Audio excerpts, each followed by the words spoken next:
Peace, this is your host, Selah Shalom, and this is the Cosmon Teachings in the Words of Jehovah and His Angel Ambassadors from the Cosmon Bible, OAHSPE. Now, I just want to touch on a quick topic, talking about the initiation and inauguration of God. Now, the same way a president is inaugurated in the presidency or in office, well, the same rules apply with the heavenly kingdom of true God. True God is initiated by the Etherian angels through the Creator. And they instruct true God on what to do for his succession or reign during his reign. So like the Bible don't explain none of this stuff, so it's new for a lot of people. But God is like the president. He sits on the throne, he rules for a certain amount of time, then he is exonerated, and then somebody else comes and sits on the throne, no different than the president. The president sits on the throne for 4 years, he serves office, he's out of here, another president comes, and so forth. Same as the proceedings in the heavenly kingdom. So God is not always sitting on the throne a million years, he's just one God. Nah. Because God is a title bestowed on the angels. So many angels have the opportunity to sit on the throne and become God, so they know what it is to be responsible and how it is to run the heavenly kingdom. We are going to become gods that's going to sit on the throne in one point in time in the near future in our cosmic journey.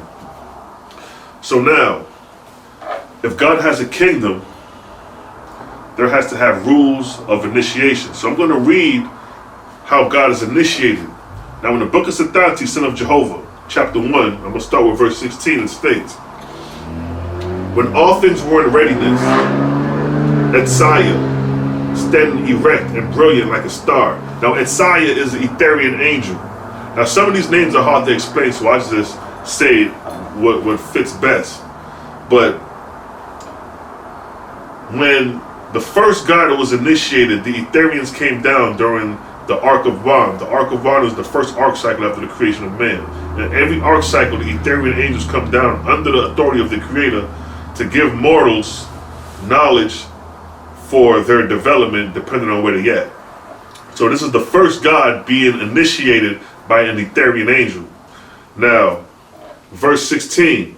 When all things were in readiness, Etzaiah, standing erect and brilliant like a star, raised her right hand, saying, Jehovah, all wise and powerful, in thy name this thy son, God, I crown from the Orion chief, Hermuts, raised to the rank of God, and by thee, O Jehovah, ordained henceforth to be known forever in the emancipated heaven as thy son, peace, wisdom, love, and power.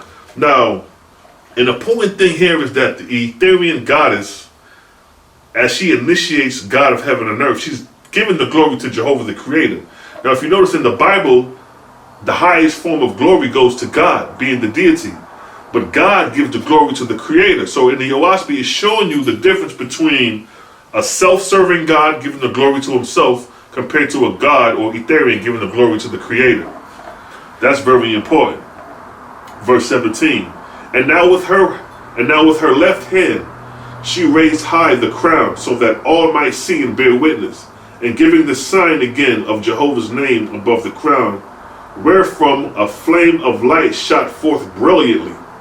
Thereupon she placed the crown on God's head, saying, verse 18, Arise, O my son, thou son of Jehovah. Instantly there arose from the millions of souls one universal shout, All hail, O son of Jehovah.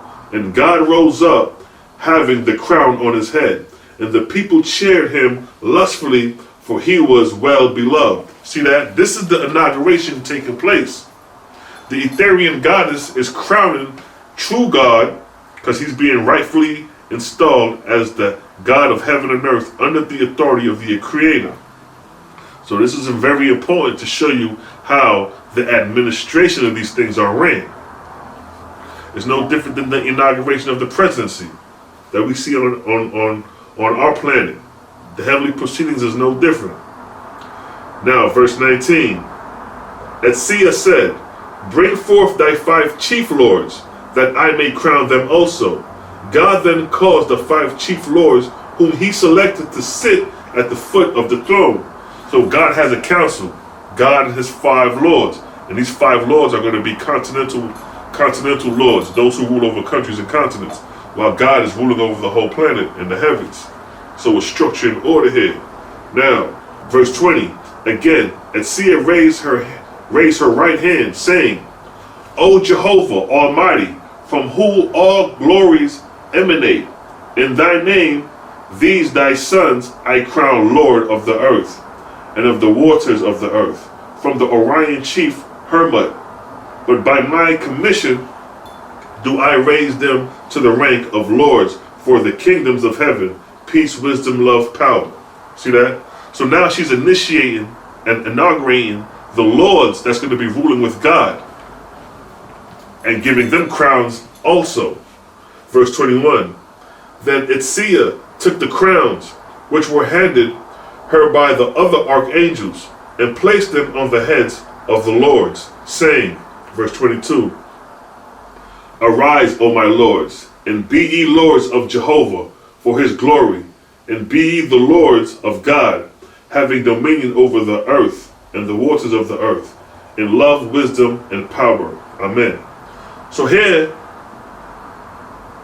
the deity, the Etherian, is crowning the lords in the name of Jehovah. See, that's the key. They're constantly giving the glory to Jehovah the Creator. They're not putting the glory on themselves.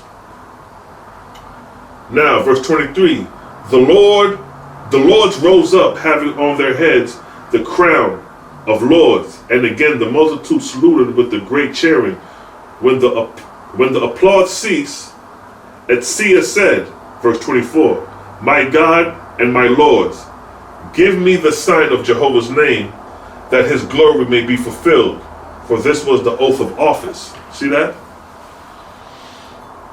Verse 25, and God and his lords saluted Jehovah before the hosts of heaven, and they stood apart a little distance. And Etsia said, verse 26, behold the light, behold the all light, Jehovah encompasses me. My voice shall be his voice. By the glory of faith in him am I one with the Father. See that? Constantly giving the glory to the Creator Jehovah and not themselves. Verse 27, and a fleece of golden hue descended from above and encompassed Etsia around about, and she was like a central star with rays of light emanating. She was entranced by Jehovah. Through her the Creator spoke, saying, verse 28, my son, even God, I brought thee forth out of torpor, quickened into life everlasting. By faith I inspire thee to do whatsoever thou hast done. Faith give I unto thee, as the tree wherein all perfection is the fruit. See that? By that faith within man that nurtures the I am within himself unto perfection, becometh he my son.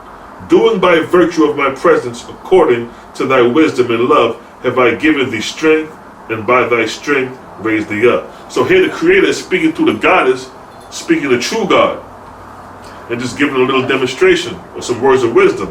Verse 29, behold, this day I have given thee a kingdom in atmospheria, and made thee God before all the kingdoms of heaven. This place shall be thy place, and mine also.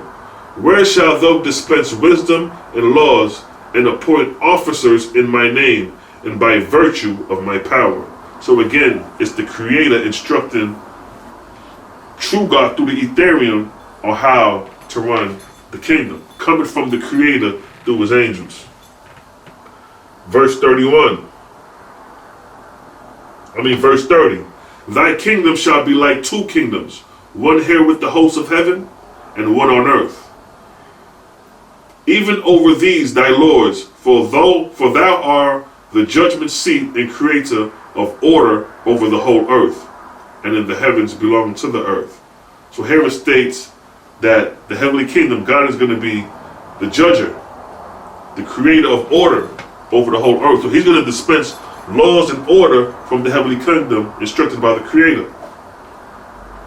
Verse 31, stretch forth thy hand, my son, and clothe thyself in the golden fleece. Verse 32, God made the sign, and then raised his hands upward, saying, Jehovah, Jehovah, by thy command I call upon thee to array me in thy golden fleece. Behold, I am thy son.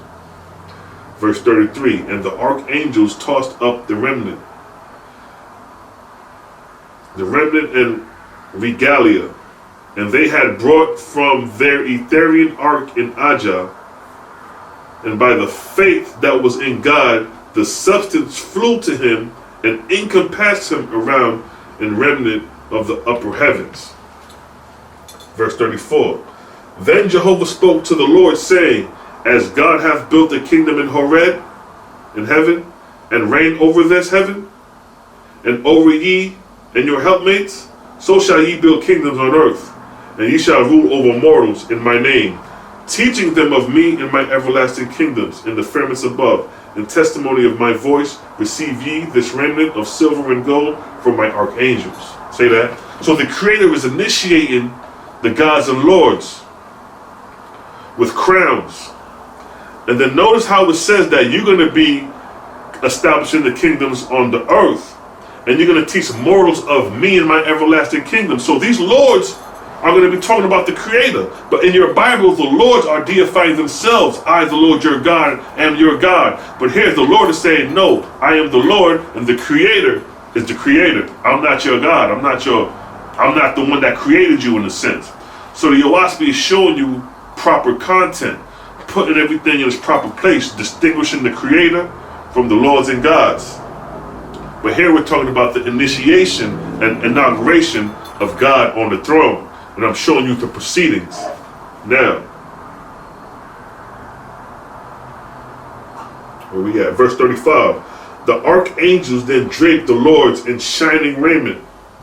And Isaiah came down from the throne, still in trance, saying, verse 36, thou, my daughter, Isaiah, will raise up in the flame of fire. Yet will I, even Jehovah, abide with thee, O God, and with ye, my lords, now and forever. And then Isaiah took God's hand and led him to the center of the throne, saying, sit thou on this throne, for it is the Father's kingdom in the lower heavens of the earth. So here I just want to show you the proceedings of the initiation of true God, rightful ruler, because only one God can sit on the throne. There can't be many gods. I'm a God over. No, it's only one God sitting on the throne, and that one God is initiated by the Etherians through the Creator. That's the only way you can be initiated in the kingdom as the head honcho. If you're not coming in this proceedings, you're false before the Creator. Now, verse 37. When God sat down, the trance departed from Isaiah, and the light of Jehovah went and settled upon God and his lords.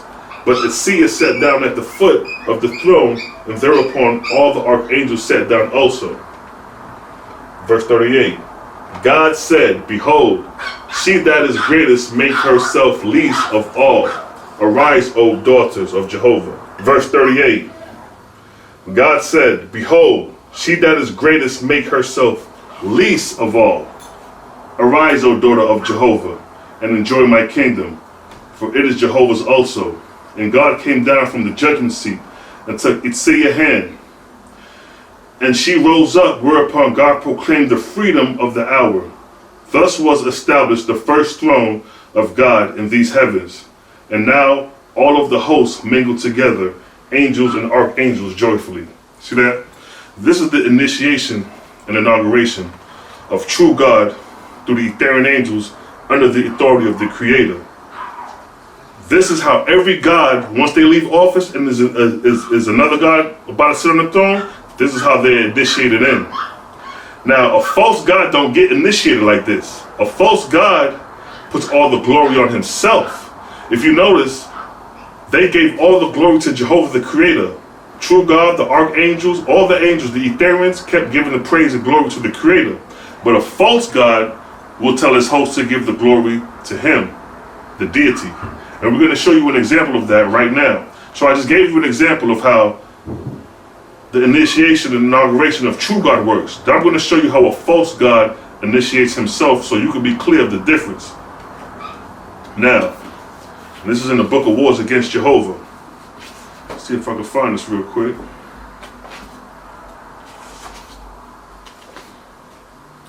Just to show you how deceitful these angels can be trying to proclaim themselves as creator, giving glory to themselves. Because like I said, God in the Bible gives glory to himself. When you read the Bible, the King James, you give glory to the Elohim, or El, because that's who God is. But in the OAHSPE, Jehovah's the creator. So you won't be confused. Now, for example, of a false god who initiates himself. Now, this is inauguration. He established his own heavenly kingdom as a false god, and he has a host that followed him, who he persuaded. So here's how he initiated himself in his kingdom. Now, in the book of Jehovah, now in the book of Wars Against Jehovah, chapter 10, verse 14 is where I'll start. It states, verse 14, so after a session of 3 days, Anuhasaj was elected and enthroned in Horeb, a new heavenly place, and crowned our God of the earth and her heaven, the very Lord God in Jehovah. Thus he became a false god. See that? Verse 15. But they crowned him not with the true crown, for that was with God in Kryosheva. See that? So they're about to crown him with some made up shit, because the true crown is with true God. But they made one, created it in the sacred circle. But since he could not be crowned by those beneath him, they were in quandary on how to proceed. So that in order to be crowned, you got to be crowned by those above you, not those beneath you. So being that those beneath him can't crown him, they're in a quandary. Well, how are we going to crown Anuhasaj? And keep in mind, these angels that left with Anuhasaj, they've been witness to the true proceedings of true gods during when true God was initiated. So that's why they said they can't use nobody beneath them, they have to be above. So they're in a quandary. Well, who are we going to use or catch? Then Satan spoke to Anuhasaj, saying, command them to lie on their bellies in token of submission to thee, and say to them, lay the crown at my feet, and I will stand with my head bare. And when ye have prostrated yourself, I will command the crown in my own name to rise up and lie on my head. And if it so rise, then know of a truth our work is the highest, best works. See the deception? He didn't give the glory to the Creator. He said he's going to rise it and put it on his head by his own will, and not the will of the Creator, showing you the deception. Verse 16, Anuhasaj then repeated this to the lords and lordesses, and they laid them down on their bellies, each being anxious to show fidelity in hope of exaltation. So these cats excited to lay on their belly. If I do it the best, he may exalt me for laying on the stupidity of the followers. And when they were down and saw not, Anuhasaj, having not power in light, meaning not having the Creator on his side, and when they were down and saw not, Anuhasaj, having not power in light, said, crown of these most holy wise lords and lordesses of heaven and earth, arise thou and lie on the head of him who shall have dominion on earth and in these heavens. Verse 17. Now here's the deception. And thereupon he stooped down on the sly, and with his own hand raised it up and crowned himself, and commanded the lords to raise up, and lo and behold, some of the lords and lordesses said they saw the second sight of the soul, and that the crown rose up on its own accord, being under the will of the circle. See the stupidity of the people? This dude stood down while they was on their bellies, prostrated on their face, took the crown and put it on his head, and then tell the people, rise and look. See? You see the deception, the foolishness of these false gods. But this is the initiation and inauguration of the false gods, showing you the foolishness of how he's initiating himself in comparison to what I read earlier, when the initiation of true God was handed down to the Etherians through the Creator. He's proclaiming himself to be the Creator, so he has no power to raise the crown and put it on his head, because the Creator is now with him. So what does he do? He reached down on the sly, put it on his head while they on their bellies now looking, and then say, look at me. I got the crown on. I did it with the will of God or the will of my own self. You see what I'm saying? The deception is crazy. This is why I say the OAHSPE is a very important book, because it exposes the ways of these false gods. Once you get this knowledge, there is no way you could be deceived by a deity or an angel. So people who say that this book is demonically influenced, they have no clue what they're talking about. Because in order for something to be demonically influenced, it has to be a lot of secrets. Because if the secrets are exposed, then the influence can't work. This OAHSPE exposed all the secrets of these fallen angels, their proceedings, how they influence morals, how they influence other angels, how they build up their heavenly kingdoms. All that is exposed. So can't no deceptions be put across us when we have this level of knowledge. Now, coming back to OAHSPE, who falsely crowned himself king of his heavenly kingdom. Now, verse 18.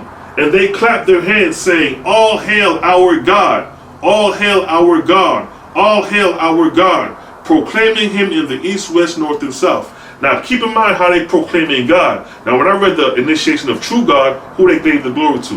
The Creator Jehovah. But here they're giving the glory to OAHSPE, the deity, showing you the difference in the initiation and inauguration of the gods.